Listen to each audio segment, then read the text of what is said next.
নামাজের ভিতরে ছয় ফরজ। তাকবীরে তাহরিমা বলা, খাড়া হইয়া নামাজ পড়া, কিরাত পড়া, রুকু করা, দুই সিজদা করা,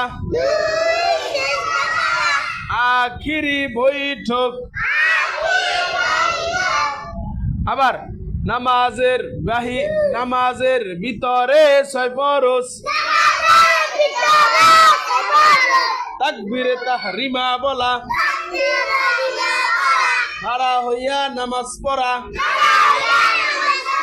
কিরাত পড়া, রুকু করা,